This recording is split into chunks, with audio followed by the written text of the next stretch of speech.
What's up, everyone, and welcome back to Movie Raised.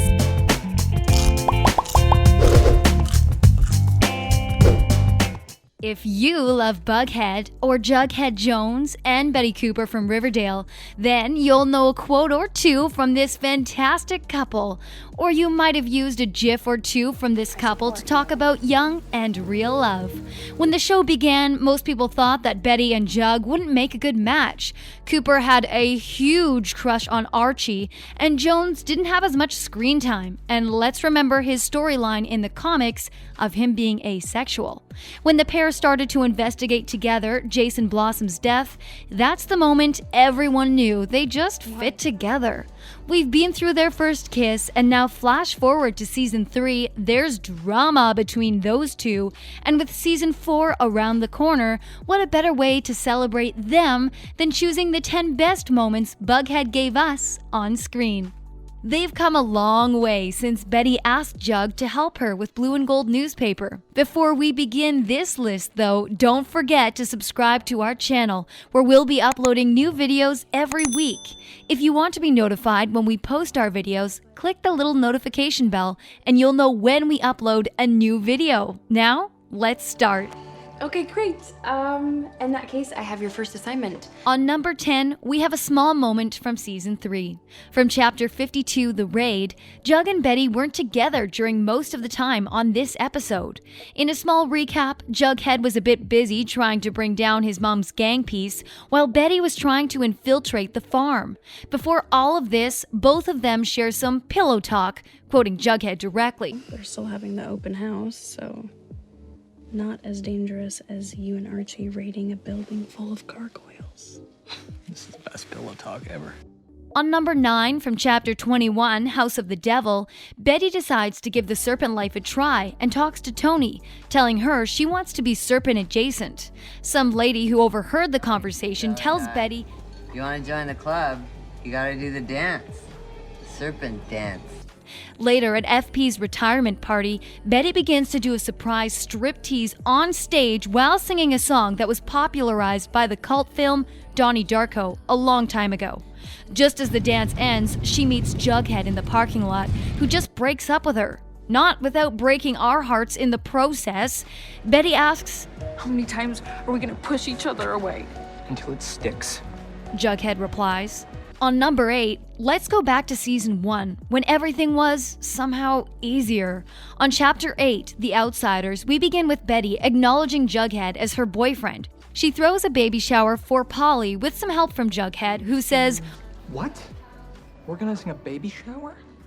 It's totally on my bucket list. As it's become regular on Riverdale, hell breaks loose.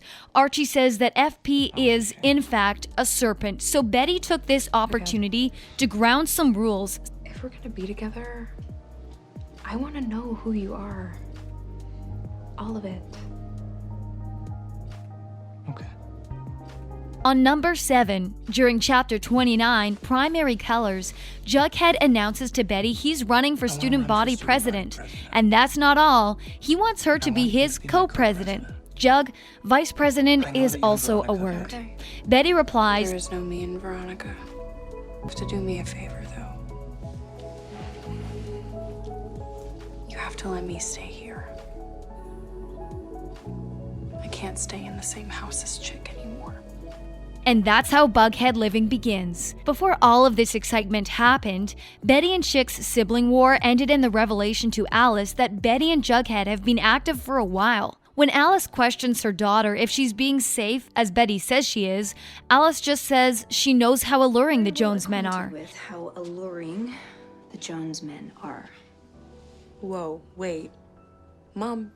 At this point, Betty was just one of us jumping on the FP as Chick's dad, but Alice is quick enough to say, Absolutely not. At number 6, on chapter 10, The Lost Weekend, Archie tells Betty It's Jughead's birthday. and she decides to plan a surprise party and outing for her lovely boyfriend. His tradition is watching a double feature at the Bijou, and that's about to change. Betty calls FP to invite him, but that's when he tells her that Jug has never celebrated a birthday. Likes less than surprises, and that's his birthday. Kid's never even had a party. Never wanted one. What? Never? Betty, as a great girlfriend, decides to ignore everything and throws a party just for inner circle only, and she finds the time to buy a gray sweater with a yellow crown on the front. Cute. Before the party, Betty agrees to go to the Bijou to watch An American Werewolf in Paris with Jug. As the lights dim, she says, "I'm all about the beast within." After this, Jughead walks uncomfortably into his birthday party. That starts with Betty singing Happy Birthday to him. The rest of the scene, you might have seen it on meme sites, but if you haven't, let's review it. Jughead feels like he just saw a ghost after seeing Betty singing Happy Birthday. His words were, quote, I'm not normal. I'm not wired to be normal. Cheryl and the rest of the school appears, and Archie's place becomes the party central. And that's where he delivers his weirdo speech. Quote, in case you haven't noticed, I'm weird. I'm a weirdo. I don't fit in, and I don't want to fit in. Have you ever seen me without this stupid hat on? That's weird. Why are you getting so upset? It's just a party, Jug. It's not just a party. It's the fact that you don't know or even care that this is the last thing I would want. You did this for you to prove something. To prove what? You're a great girlfriend. I don't know. Doesn't it ever occur to you just how different we are? Like on a cellular DNA kind of level? You're a straight A student. You're a cheerleader, for God's sakes.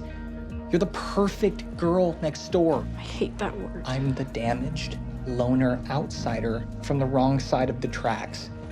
Betty, come on. Who are we kidding? We're on borrowed time. What the hell is that supposed to mean? Betty, I'm not one of your projects. Before the party becomes a disaster, FP saves the day and talks to Jughead, telling him not to screw things up with Betty. Right hook? I want you to go back inside and talk to your girl. I don't think it's gonna work out. Reconcilable differences. Don't run away from it. Don't run away. You've got something good here. With her, with your friends. Something that we could never give you. And also, man up. After what I just saw in there, she needs you. Over milkshakes, Betty and Jug talk things over. Jug saying, People do nice things for me, I short circuit. Maybe I'm not used to it. Maybe I'm scared. Of getting hurt.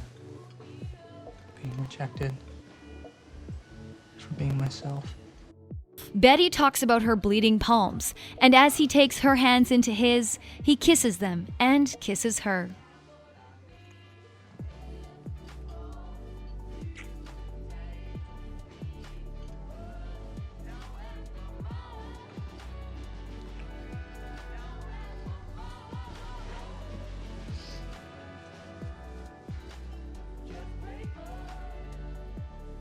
At number 5, on chapter 7, In a Lonely Place, Jughead lives in a closet at school. Please don't say any Harry Potter jokes. Thanks. He has a dream 50s style. In his dream, he's married to Betty and stabbed Archie in the back. Literally. Archie finds out where Jug has been sleeping. He warns him not to say anything about it, especially not to Betty. Just don't tell anybody, especially not Betty. Betty? She's not gonna care. Archie starts to suspect something's not right. Later, the group is in the common room. That's where Jughead squeezes Betty's shoulder. As Veronica asks about it, Betty simply replies, Okay, so the past couple of days, I haven't been in a great place emotionally, and Jughead was really there for me. Oh my God, swoon. Okay, in that case, if he helped my girl navigate some turbulent waters, well then, Veronica Lodge approves. That a girl. Come on, let's go find your sister. At night, Jughead walks Betty home in the rain while holding her hand. Hey, you didn't have to walk me home. There's a killer on the loose. Remember? He assures her she's doing a great job with Polly. Betty just kisses Jug, thanking him for walking her home, and says she'll call him. I'll call you later. Good night.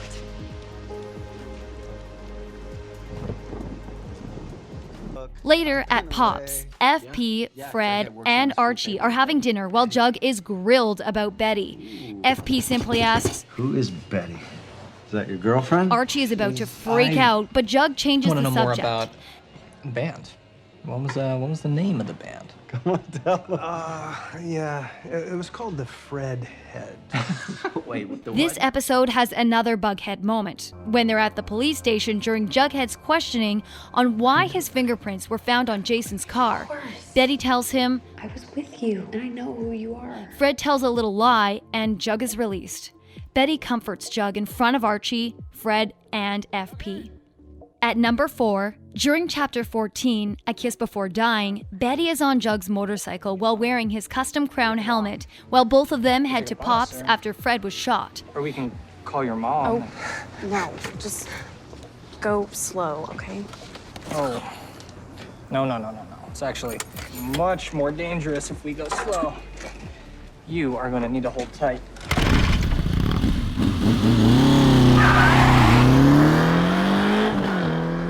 Later, Betty tells Jug he should explore or do whatever he needs to do. I heard you. Whatever you need to do or explore, I support you.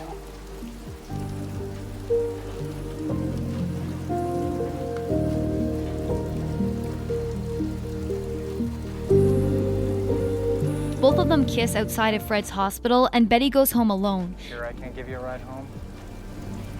I think if my mom saw me getting off your motorcycle, she'd come out with a shotgun.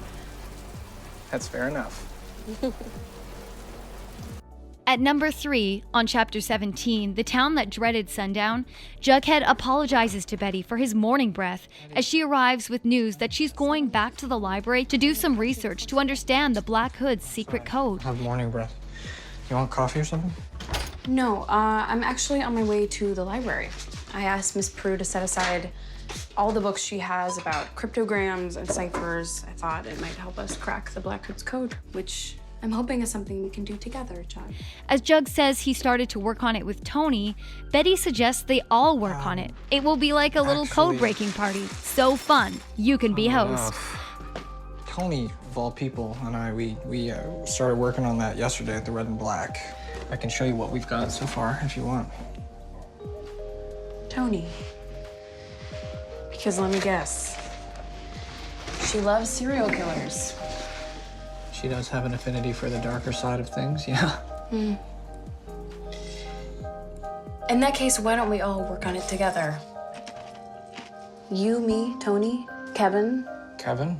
Yeah, it'll be like a little code-breaking party. So fun, you can host. Both of them fall asleep at his place, giving us a lovely moment together.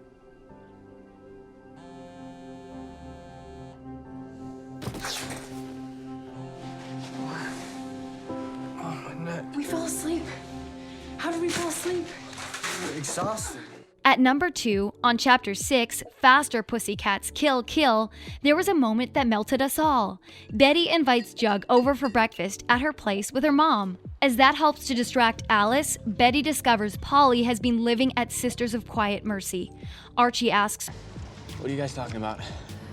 Anything I can help with? Jughead says, What we're attempting is a stealth operation, Archie. If we go in there with the entire Scooby Gang, forget it. We're compromised. Well, don't you have to practice? After visiting for the variety Polly show? and learning an interesting piece of information, Jughead shows up at Betty's room through her window where he says,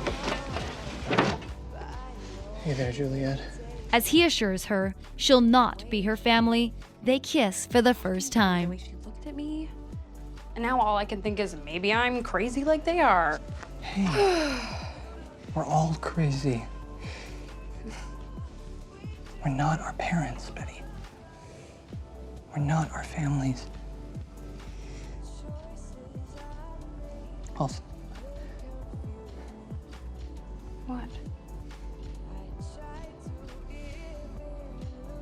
What?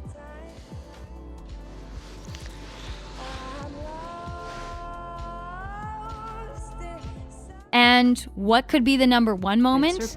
Well, on chapter 13, The Jason's Sweet murder Hereafter, at the hands not of too his long father. after it's revealed Clifford was who shot his own Jason's murder son, had Betty been- writes an article about FP and how he's been treated.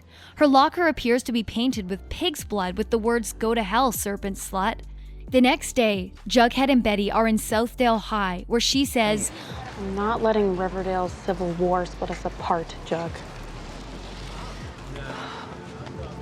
Veronica and Archie simply say, they're each other's soulmates. Good for them, don't you think?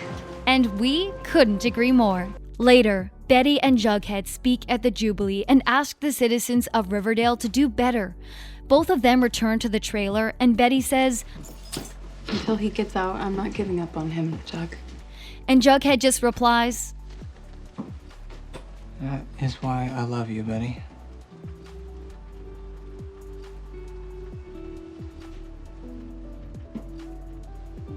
I love you. Betty Cooper. To which she answers back, Jughead Jones. I love you.